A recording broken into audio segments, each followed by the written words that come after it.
Hi, today on CH Customs, we'll be rebuilding a Holley 650 double pumper. We'll be using the Holley trick kit. The model number on this is 37485.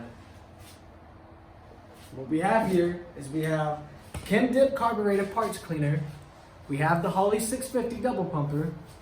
We have an assortment of screwdrivers and adjustable wrenches. And then we have the rebuild kit and all the parts needed and extras. Oh, and gloves for safety.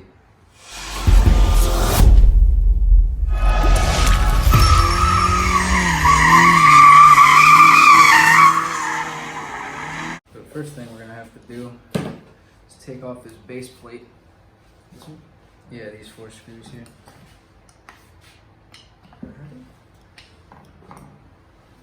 Helps to have a couple different screwdrivers for this. That way you can get 2 hands on. We do have Wildman here. He's not in the shot right now, but he's kind of going to be our lifeline. Because he's done some stuff like this, but we've never rebuilt a carburetor this size before.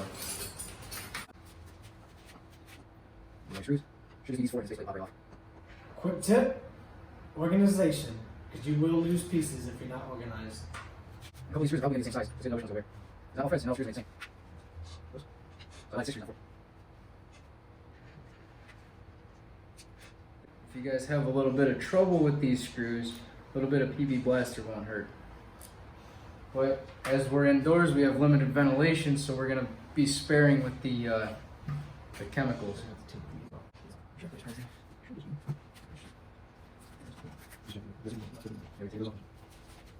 And as Rudy is screwing with these right here for the accelerator pumps, I'm gonna be taking off the screws for the accelerator pump. There's a lot of pieces here.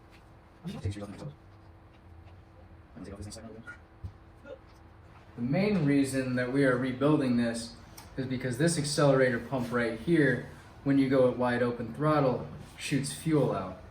And anybody who knows anything about vehicles will understand that that's a bad thing. So when you have fuel in your engine bay, or fuel squirting out of your carburetor when it's not supposed to, You'll end up like your Corvette. yeah, you'll end up in a heaping pile of fireball.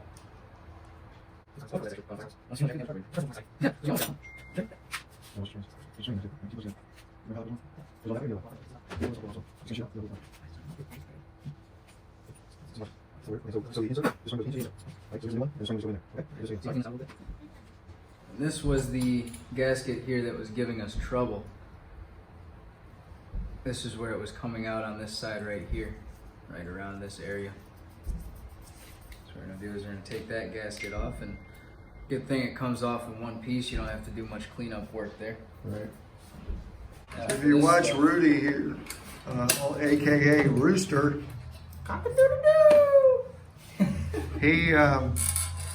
he's opening up the parts cleaner, and you'll see what he's got inside there. These are about $30 a can.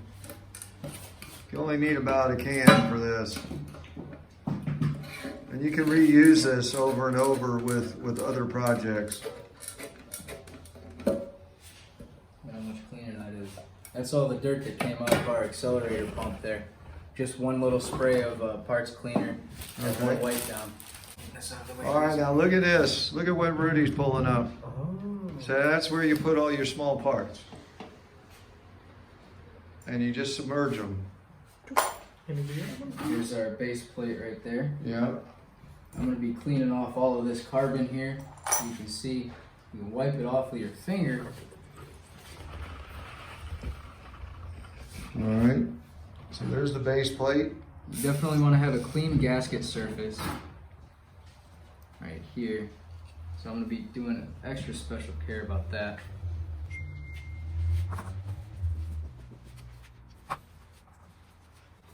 Now I've seen people use wire wheels on a grinder, and in a pinch it's okay if you have a really light hand, but we're not going to be doing that unless we absolutely have to. And for whatever reason, these gaskets don't come off, you know, with a little bit of elbow grease. You can also take a pan and you can pour parts cleaner in the pan, and then you can soak the throttle body in there. Try to keep those intact in one piece so we know which gasket goes where, because we have to match them up. Now, we're really supposed to be doing this with a razor blade, but we do not have any razor blades.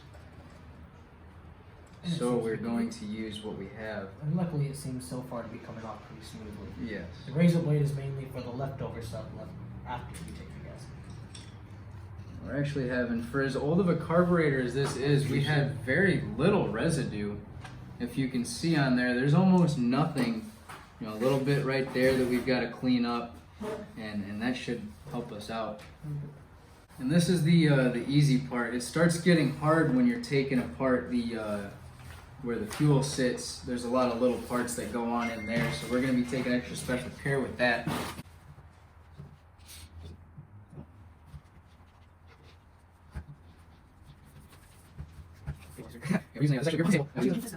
Now, at Wild Man's discretion, you can take these screws out to make these a little easier to clean off as well.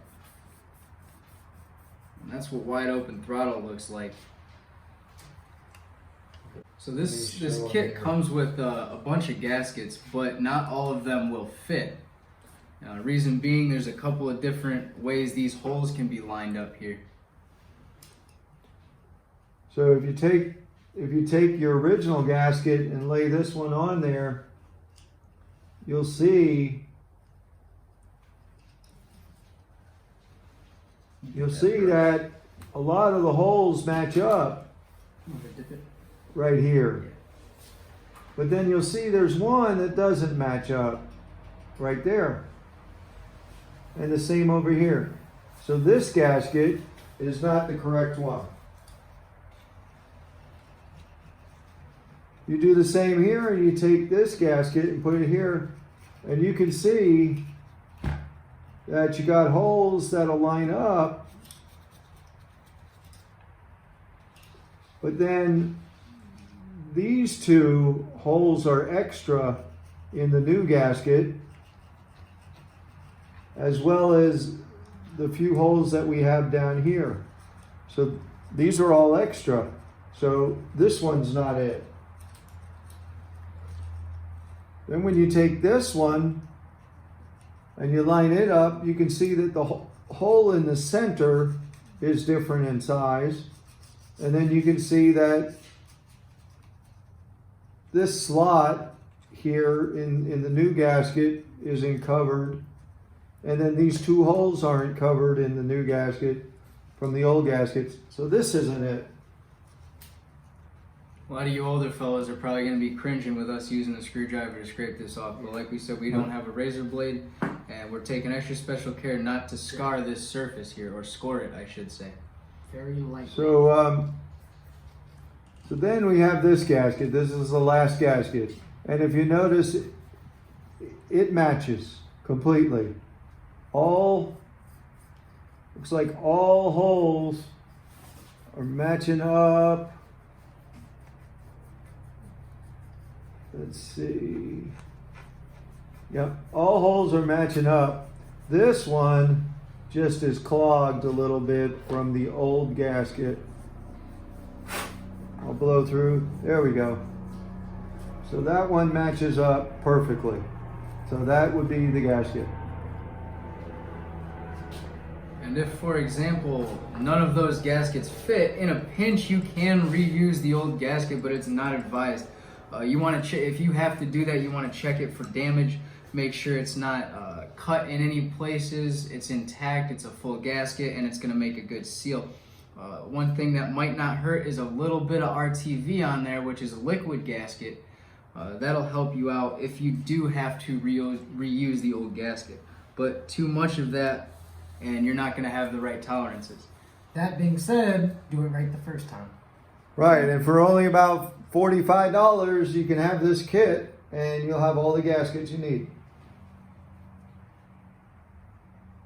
Also go to O'Reilly's if you're looking for this kit. No one else has them in stock. We looked at Pep Boys, AutoZone, Advanced Auto Parts, and finally we made our way to O'Reilly, and they sent us to a couple of different stores before we were actually able to find this specific kit. Online, you'd probably have a lot better luck, but that involves some wait times.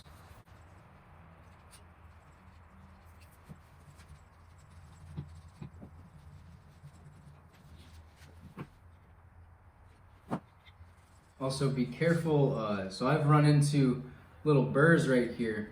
Now these are part of this carburetor. Now if you're using something like this to clean it off, be extra careful with little burrs like that, because you're going to get pieces of your cloth onto there, and you don't want that.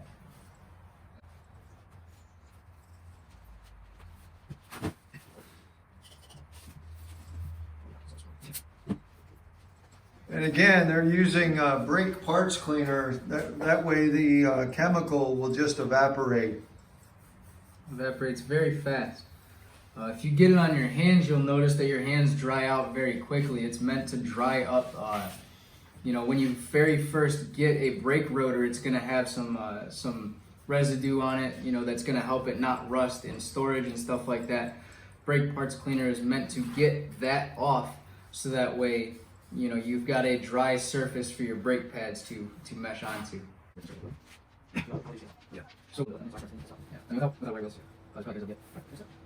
Alright, so we're going to take these and kind of set them off to the side. For now, we've got our gasket surfaces clean. And the next part of this, we're going to flip over. We take out these two screws right there. So we actually have a manual here that's going to help us out as well. Let's see if I can figure out what these are. Now I know the sizes are stamped on the side here, so this is a size 25.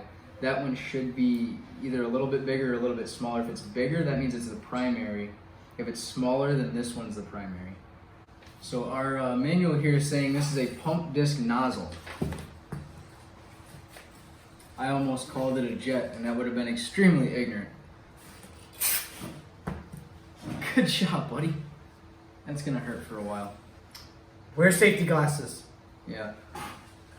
Because of that, I'm actually gonna put gloves on. I'm gonna be a little smart here. Because like I said, this will dry out your hands. We're gonna be using quite a bit of it. Well, as sparingly as possible, but as much as we need. And I don't want my hands to be dried out. So the gaskets that go on those pump nozzles, we do have replacements. So taking those off, we do have a replacement, so we don't have to worry about damaging those too much. So this one isn't going to come off as easily as the last one, but we do have replacements, so it's not too big of a deal. But like the other gaskets, you want to get the old one completely off. And while he's doing that, that's about the last part inside here. He's cleaning off these atomizers really well, because you don't want those clogged up. You want as much fuel coming out of those as possible, and coming out the right way and doing the right thing. That atomization is going to be what's throwing the vapor as opposed to liquid gas into the bottom of the throttle body and into your intake manifold, into your engine. And the better atomized that is, and the more of a vapor that is, the more completely your engine's going to fire. Remember, we are learning with you guys. So if I say something wrong, or if Rooster says something wrong here, please correct us in the comments, because this is a learning experience for us as much as it might be for you. I don't claim to know everything. I definitely don't. That's why we have Wild Man here. He's done a couple of these in his lifetime. He's been around the block. So, he's going to be our lifeline as well here. I don't care what you guys say. I know everything until told otherwise. It's a good outlook on life. So I'm going to start taking this side off, and then Rooster's going to be in charge of this side. This is a fuel bowl. I knew that, but it escaped my mind. I should have known that was a fuel bowl. And inside there is what they call a float. You adjust that float to adjust how much fuel is going into the carburetor and in turn into the engine. Video coming soon. Yes, we will give you, the next video is actually going to be how to tune this carburetor. But that's of course if you like and subscribe. If not, then you're not going to see nothing. You got to hit the bell icon too. You're not going to know when the videos come out. What's the bell icon? It's up in the corner by the subscribe button. If you don't know that, it's a little bell icon. So if you're on mobile device, if you slide up, and you'll see it in the upper right corner of your screen. So I guess if you're looking at me, it'll kind of be up here. So what Rudy was asking was, does he have to take this screw right here off to get this assembly off? He does not. This is actually part of how you tune the car, or how you tune the carburetor. All right, what is this piece called again? That's the fuel bowl. The fuel bowl. So what I did here was I took off 4 screws, and it should come off. And what you do there is you get your persuasion. And this right here is what I was talking about. This is your float. Moves up and down. So as it moves up, this below here fills with fuel. As that fills with fuel, your engine, or your carburetor will suck it into the rest of it. It gets atomized through here, shot down into your throttle body and into your intake manifold, through the heads, into the pistons, gets lit up by the spark plugs, and that's how your engine fires. Now this is what you adjust when you want to tune your carburetor, but that's the next video. I'm not going to get too far into that. There's going to be a lot of information coming very fast in this video, so I don't know. I think this is going to be a longer one, but it's going to be filled with a lot of good information for anybody trying to learn how to take apart and rebuild one of these carburetors. And I've been told that this carburetor is actually a little big for a small block 350 Chevy. That being said, we might have to tune it down a little bit. But if Wildman doesn't mind his car going a little faster, we'll see what we can do. Okay, this is what they call the needle and seat right here, and this is what Rooster over here is pulling out. So we got 2 new ones to replace the old ones. Yep, hold it. Oh wow. Yeah, you see the difference? Oh yeah, I'm gonna have to show that on the camera. Yeah, get a close up of how dirty the old one is and how nice the new one looks. This is how dirty the old one is compared to the new one. You can probably see that one's shining, and this one you almost you lose yourself in it. Now, I've got all 4 of the screws out of this. I'm going to use my persuasion again.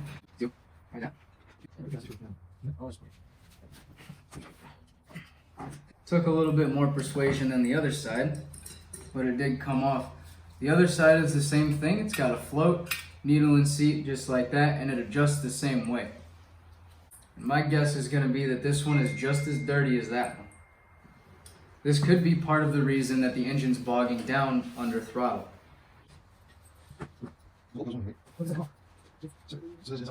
While he's screwing with that, I'm going to take these gaskets off here. These gaskets are a little bit harder, different material, so they're going to need a little bit of residue.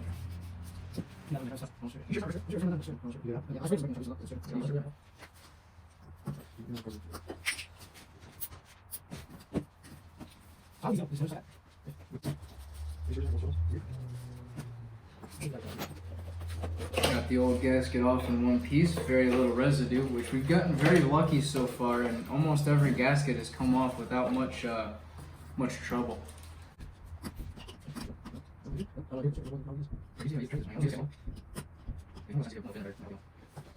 So my next step after that gasket is it looks like I need to take these 2 screws out to access the power valve here. So that's what I'm going to do next. So yeah, so that is this portion.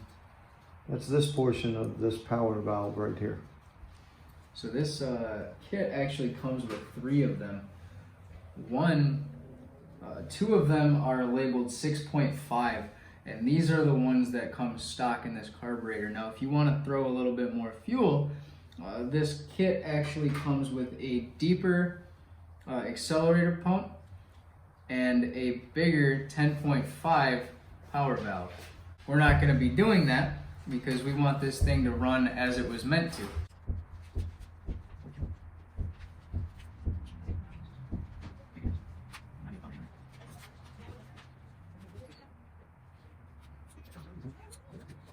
And with a little persuasion, oh look at that, the gasket came right off with it and I could peel it right off. So this is still wet, giving us a good idea that the internal parts of this are actually doing very well. Not so much the external more parts of it, but this gasket is in very good condition for how old this carburetor is.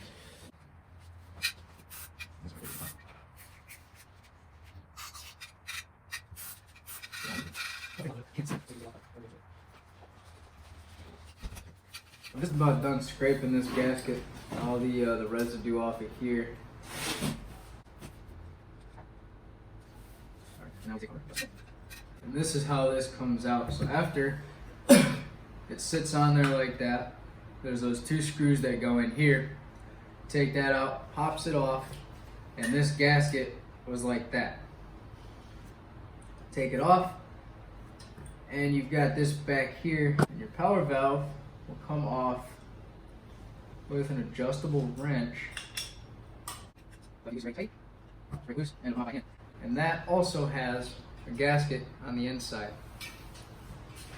Since we're not going to be reusing the power valve or the gasket, really doesn't matter how it comes off. Planes, trains, and automobiles. Yeah. I don't know if you guys can see it, but there's a number up there, 6.5 on the old one. We'll match that up to the 6.5 on the new one. We'll take the gasket, put it over top of that. So, got your gasket on there. And I'm just going to set it in for now because we're not done with the other side. So I'm just going to set it like that. And I'm going to flip this over. And this is, on this side, that is as far as this will go. This is tore down as completely as it can be. After I get this side off, what we're going to do is set this in the parts cleaner and let it soak for a little bit while we help this one out. And make sure there's no little pieces in here that are going to get ruined. I'm going to do the same thing on this side. These 2 screws, I'm going to take those out. You know, I just got, why you keep saying persuasion, I just got what you did. Really? It's late.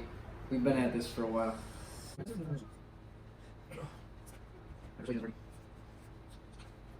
Because this is giving us a little bit of trouble, I'm going to assume this gasket's not going to come off in one piece like the last one.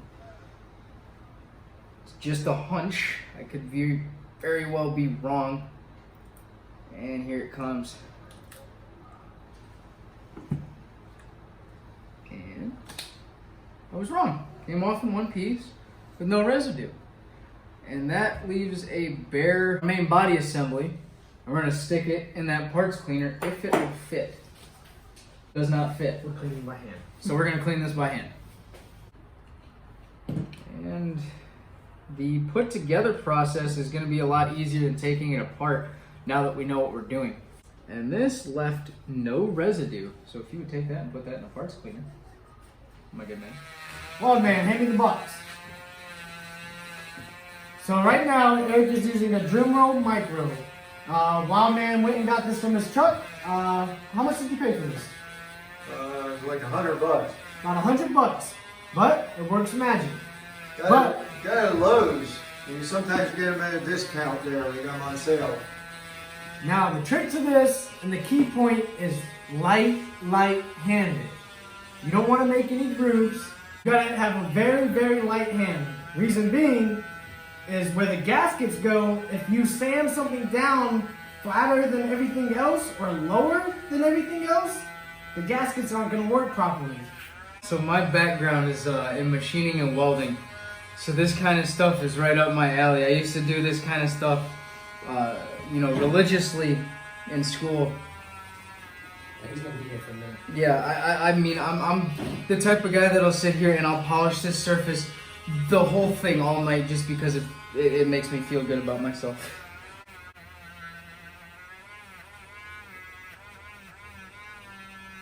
Hey Tinker, I just want to let you know I'm in no rush, but hurry up, will you?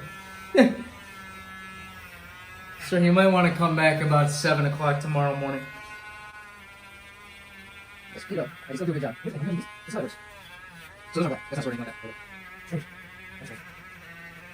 And so when you get good at this, you'll be able to feel when the texture is changing and when something's a little higher than another, so you can kind of, as you're working, you can feel the high points and the low points, so you know what a flat surface feels like.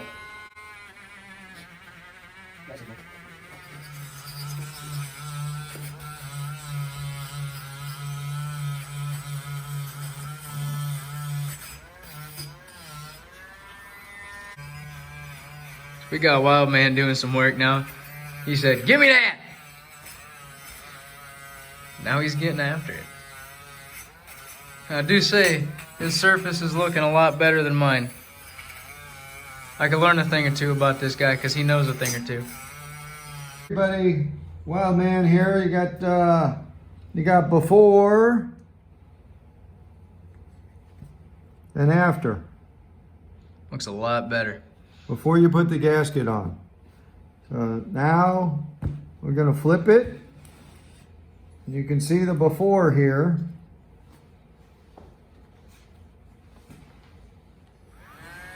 Turn on the Dremel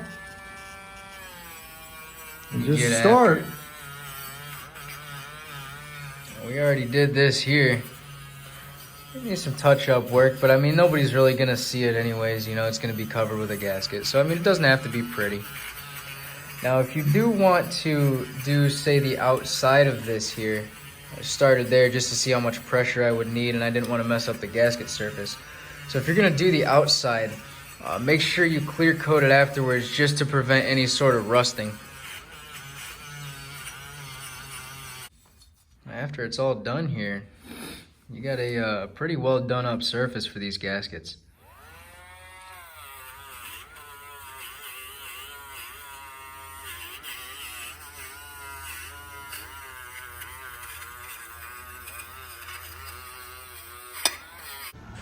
So that's going to conclude part one. I know it's a longer video, so I'm not going to take up too much of you guys' time. Part one is just going to be the teardown. Part two is going to be coming very soon with the rebuilding actual process of this carburetor, so we can show you all the little nitty-gritty parts.